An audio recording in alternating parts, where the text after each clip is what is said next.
Hello class tenth.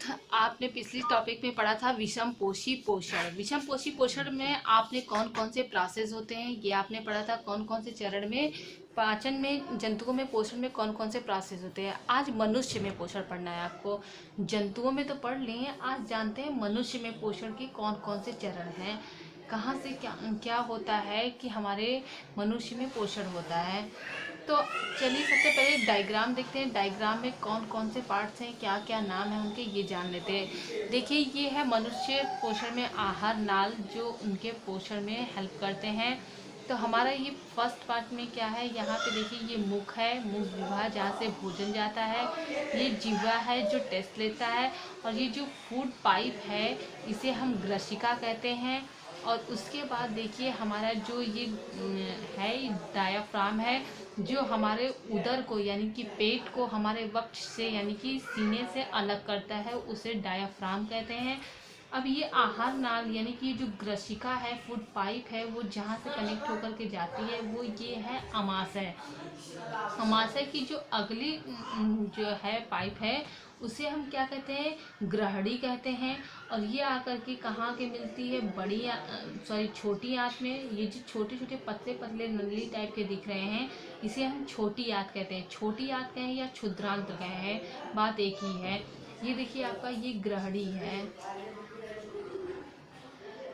और ये जो फिर उसके बाद भोजन हमारे सबसे पहले मुख में जाता है, मुख से ग्रसिका में आता है, ग्रसिका से होते हुए अमाशय में जाता है, अमाशय से होते हुए छोटी आंत में आता है, फिर छोटी आंत से बड़ी आंत में जाता है, और बड़ी आंत से फिर हमारे जो पोषक तत्व होते हैं वो अवशोषित कर लिए जाते हैं, और जो वेस्ट पदार्थ होते हैं वो गुदादार से बाहर कर दिए जाते हैं।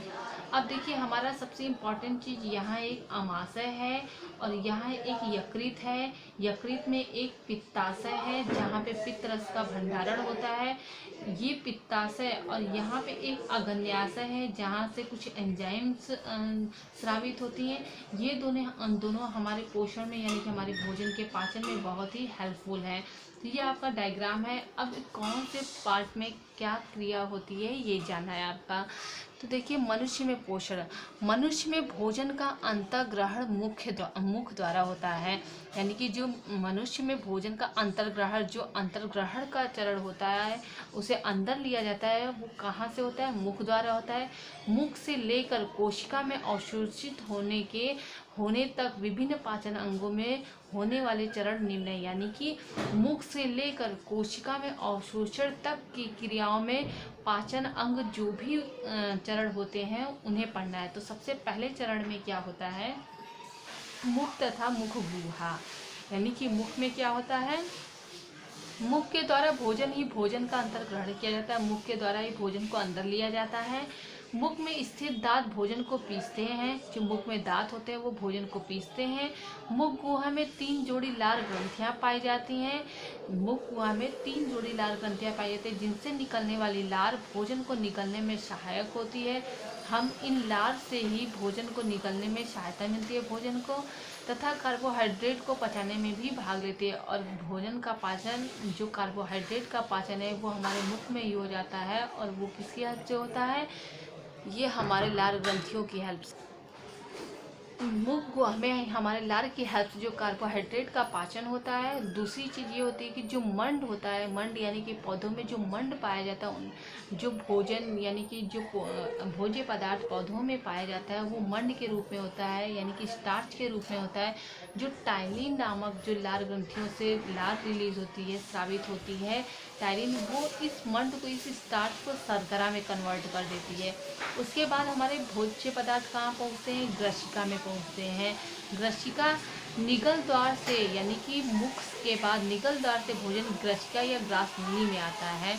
ग्रसिका में कोई पाचन क्रिया नहीं होती, यानी कि ग्रसिका जो फूड पाइप है उसमें कोई पाचन क्रिया नहीं होती है। इसके द्वारा भोजन मुख गुहा से अमाशय में आ जाता है। इसकी हेल्प से बस भोजन मुख से हमारे अमाशय में पहुंचता है। अब देखते हैं अमाशय में क्या होता है। अमाशय में भोजन आते ही गैस्ट्री नामक हार्मोन निकलता है। जैसे ही भोजन अमाशय में आता है वहाँ से गैस्ट्री नामक हार्मोन स्रावित होती है, जो जठर ग्रंथियों को सक्रिय करता है। जिसमें जठर ग्रंथियाँ पाई जाती है, उस जठर ग्रंथियों को सक्रिय करता है। तो सक्रिय होने के बाद जठर ग्रंथियों से जठर रस निकलता है, और जठर रस में 3 एंजाइम्स होते हैं, जिसका नाम है HCl, दूसरा है पेप्सिन, तीसरा है रेनिन। अब इनका कार्य क्या है? HCl जो होता है, यानी कि ये सारे कार्य अमाशय में ही होते हैं। जो HCl होता है भोजन के माध्यम को अम्लीय करता है तथा कठोर कणों को गला देता है। आप जितने कठोर पदार्थ खाते हैं या जो अम्लीय जो भोजन करते हैं, वो अमाशय में जाते ही जो HCl होता है उन्हें सबसे पहले कठोर जो कण होते हैं उन्हें गला देता है और भोजन के माध्यम को अम्लीय कर देता है। और दूसरा जो पेप्सिन है वो प्रोटीन को पेप्टोन्स तथा पेप्टाइड्स में बदल देता है। जो प्रोटीन होता है, प्रोटीन के रूप से में तो हम उसका पोषक तत्व ग्रहण कर नहीं सकते, अवशोषित कर नहीं सकते, उससे पेप्टोन्स में और पेप्टाइड्स में, यानी कि एक बड़ी श्रृंखला के रूप में होती है। जो प्रोटीन होता है एक बहुत बड़े अणु होते हैं, उसे छोटे छोटे अणुओं में तोड़ देता है, जो पेप्टोन्स और पेप्टाइड्स होते हैं। और तीसरा जो रेनिन होता है वो दुग्ध पदार्थ का पाचन करता है। जो रेनिन नाम का एंजाइम होता है वो केवल दुग्ध पदार्थों को पचाने का कार्य करता है। जैसे दूध से कैनिन नाम एक पाया जाता है पदार्थ, उसे दूध से अलग कर देता है, उसके पाचन में फिर हेल्प करता है। फिर अमाशय के बाद कहाँ पहुँचता है भोजन? ग्रहणी में पहुँचता है। ग्रहणी में अग्न्याशय से निकलने वाला अग्न्याशयिक रस, जो ग्रहणी होता है, फिगर में हम आपको दिखाए थे, ग्रहणी जो एक छोटी सी हिस्सा है उसी से आकर के अग्न्याशयी जो अग्न्याशय है वहाँ से भी एक नली आकर जुड़ती है, तथा यकृत से भी एक नली आकर जुड़ती है, जहाँ से पित्त रस आता है, और अग्न्याशय से अग्न्याशयिक रस आकर के उस ग्रहणी में उस भोज्य पदार्थ से मिलते हैं। पित्त रस में कोई एंजाइम नहीं होता है, यह भोजन के माध्यम को अम्लीय से बदलकर क्षारीय बनाता है। पित्त रस में कोई पचाने के लिए कोई एंजाइम नहीं होता, बस इसका कार्य क्या है कि भोजन के माध्यम को जो अम्लीय भोजन था उसे क्षारीय बना देता है। अब यकृत से तो पित्त रस आकर के उस अम्लीय भोजन को क्षारीय बना देता है, और वो क्षारीय क्यों बनाता है? क्योंकि अग्न्याशय रस में पाई जाने वाली सभी एंजाइम क्षारीय माध्यम में ही सक्रिय होती है। क्योंकि जो अग्न्याशय रस से एंजाइम स्रावित होंगे वो केवल क्षारीय माध्यम पे ही सक्रिय होते हैं। इसलिए जो यकृत से पित्त रस आता है, यानी कि पित्ताशय से जो पित्त रस आता है, वो बस उसका कार्य इतना है कि जो अम्लीय भोजन होता है उसे क्षारीय बना देता है। अग्न्याशयिक रस में उपस्थित एंजाइम द्वारा कायम में निम्नलिखित परिवर्तन किए जाते हैं। जो अग्न्याशयिक रस में जो एंजाइम्स होते हैं उस कायम को पचाने में, यानी कि उसे में कौन कौन से परिवर्तन किए जाते हैं वो आगे दिए गए हैं। सबसे पहले एक वर्ड आता है कायम। ये कायम होता क्या है? जब हमारा भोजन यानी कि भोज्य पदार्थ अमाशय में पहुंच जाता है तो जो कड़े पदार्थ हैं उन्हें गलाने के बाद भोज्य पदार्थों को यूँ कह लीजिए वहाँ जाके भोजन एक मंथन होता है, उसका मथने के बाद उसका जो पेस्ट बनता है उसे हम कायम कहते हैं। अब अग्न्याशयी रस में क्या क्या कौन कौन से एंजाइम्स होते हैं? अग्न्याशयी रस में 3 एंजाइम्स होते हैं, ट्रिप्सिन, लाइपेज, एमाइलेज। ट्रिप्सिन का क्या कार्य है? ये भोजन की प्रोटीन्स और पेप्टोन्स आदि पर क्रिया करता है। यानी कि ट्रिप्सिन का कार्य क्या है? वो प्रोटीन्स को और पेप्टोन्स का पाचन करता है।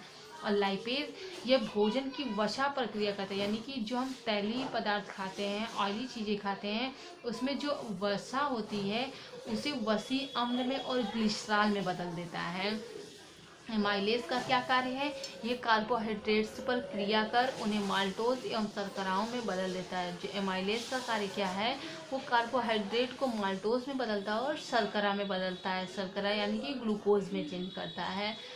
अब उसके बाद भोजन ग्रहणी के बाद कहाँ जाता है? शिश्रांत में। शिश्रांत यानी कि छोटी आंत में। छोटी आंत में क्या होता है?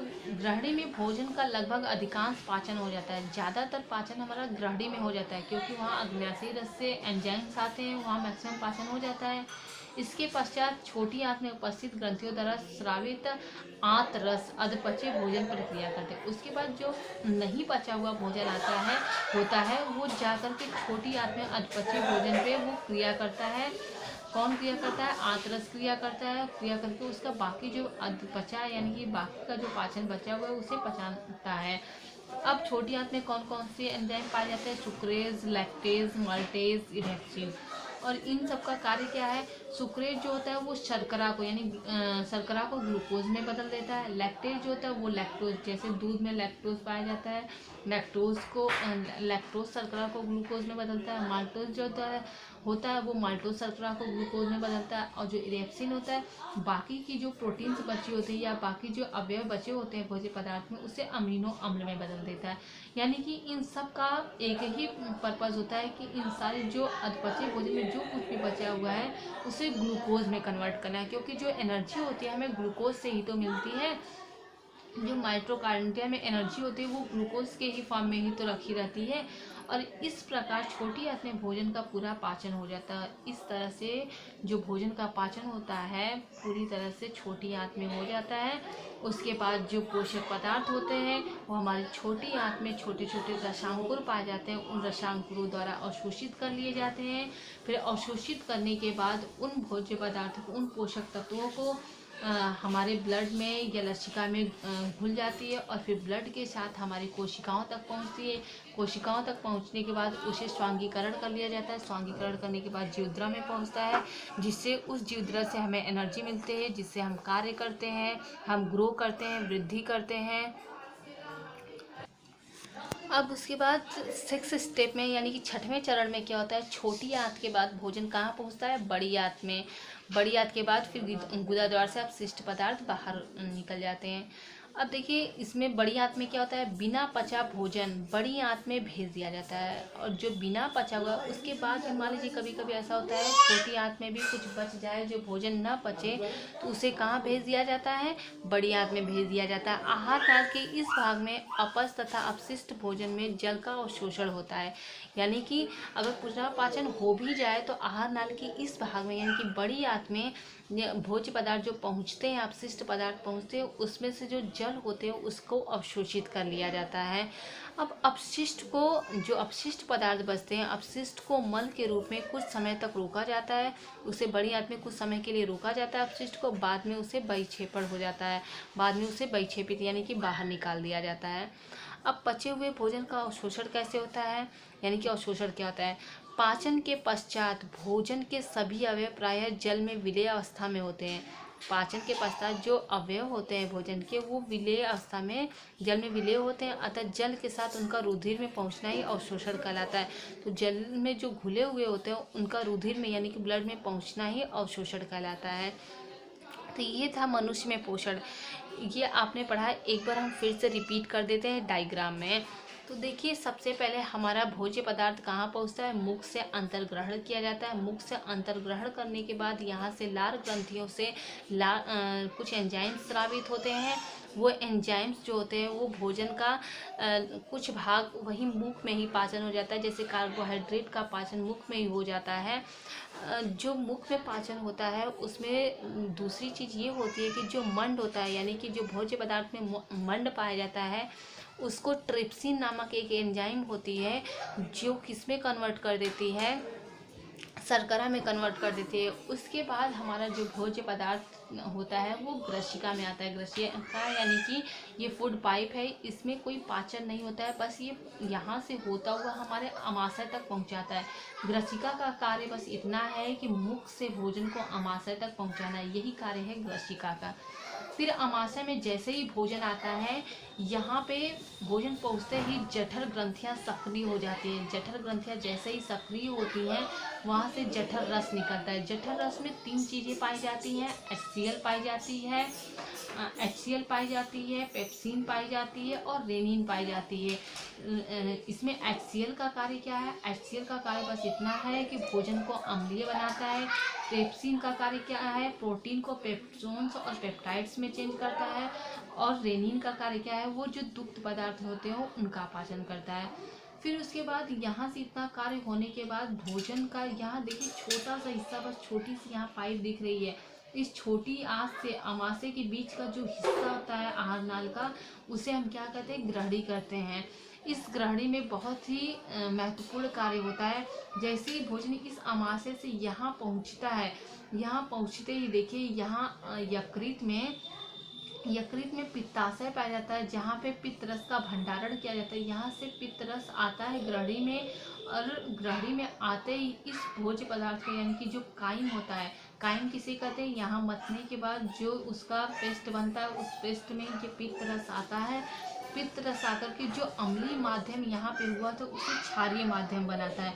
और ये क्षारीय माध्यम क्यों बनाता है, ताकि जो अग्न्याशयी रस से जो एंजाइम्स आते हैं वो केवल क्षारीय माध्यम में ही कार्य करते हैं, सक्रिय होते हैं, वो अम्लीय माध्यम में सक्रिय होते नहीं। इसलिए पित्त रस का कार्य बहुत ही इंपॉर्टेंट वर्क है कि वो आकर के उसे क्षारीय बनाता है। फिर अग्न्याशय रस, यहाँ देखिए अग्न्याशय रस है, अग्न्याशय है, यहाँ से अग्न्याशयी रस आते हैं, जिसमें 3 एंजाइम्स होती हैं।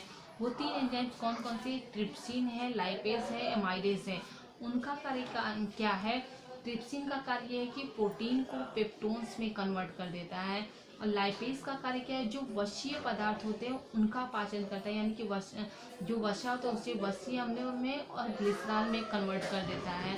तीसरा हमारा जो एमाइलेज है, वो जो कार्बोहाइड्रेट हमारे मुख में नहीं पच पाए होते हैं उनका पाचन करता है। यानी कि हमारा अब ग्रहणी में लगभग ज़्यादातर पाचन हो जाता है। अब ग्रहणी के बाद भोजन आता है फूड पाइप से, इस आहार नाल से होते हुए आता है छोटी आंत में। जो बाकी अधपचा भोजन है उसका पाचन जो होता है इस छोटी आंत में होता है। फिर छोटी आंत में आते ही यहाँ से आंत रस निकलता है। आंत रस में क्या क्या होते हैं, सुक्रोज होता है, लैक्टोज होता है, माल्टेज होता है, इलेक्ट्रिन होता है। सुक्रोज का कार्य क्या होता है, ये शर्करा को ग्लूकोज में चेंज करता है। लैक्टोज को ग्लूकोज में चेंज करता है। माल्टेज जो होता है माल्टोज को ग्लूकोज में चेंज करता है। इलेक्ट्रिन जो होता है बाकी के जो अवयव बचे होते हैं उसे अमीनो अम्ल में बदला होता है। यानी कि इस छोटी आंत में बस प्रोसेस ये होता है कि जो भी भोज्य पदार्थ हैं, जो पोषक पदार्थ हैं, उन्हें ग्लूकोज में कन्वर्ट करना होता है। बाकी उनका अवशोषण करना भी इसी छोटी आंत में कार्य होता है। छोटी आंत में छोटे छोटे बालों के रेशे जैसे रसांकुर पाए जाते हैं। उस रसांकुर द्वारा भोज्य पदार्थों में जो पोषक तत्व होते हैं उसे अवशोषित कर लिया जाता है। उस अवशोषित किए हुए पोषक पदार्थों को फिर जल में घुले हुए होते हैं, उन्हें ब्लड में भेज दिया जाता है, और फिर ब्लड से हमारी शरीर के हर कोशिका तक पहुंचा दी जाती है। फिर छोटी आंत से भोजन बड़ी आंत में पहुंचता है। बड़ी आंत में बस कार्य ये होता है कि उस अपशिष्ट पदार्थ में जो जल होते हैं उनका अवशोषण होता है। फिर जल अवशोषित कर लेने के बाद उन अपशिष्ट पदार्थों को कुछ देर के लिए रोका जाता है, फिर उसे बहिक्षेपित कर दिया जाता है, यानी कि गुदादार से शरीर से बाहर निकाल दिया जाता है। तो ये रहा हमारे मनुष्य में पोषण। इसके बाद हमारा नेक्स्ट टॉपिक है श्वसन। जैसे आपने एक बहुत बड़ी टॉपिक थी पोषण, पोषण में आपने पढ़ा था पादपों में पोषण कैसे होता है, मनुष्यों में पोषण कैसे होता है, वैसे ही अब हमें पढ़ना है श्वसन। श्वसन में यानी कि मनुष्य में श्वसन कैसे होता है, पादपों में श्वसन कैसे होता है। अब हमारी नेक्स्ट टॉपिक है श्वसन, जिसे हम नेक्स्ट वीडियो में पढ़ेंगे।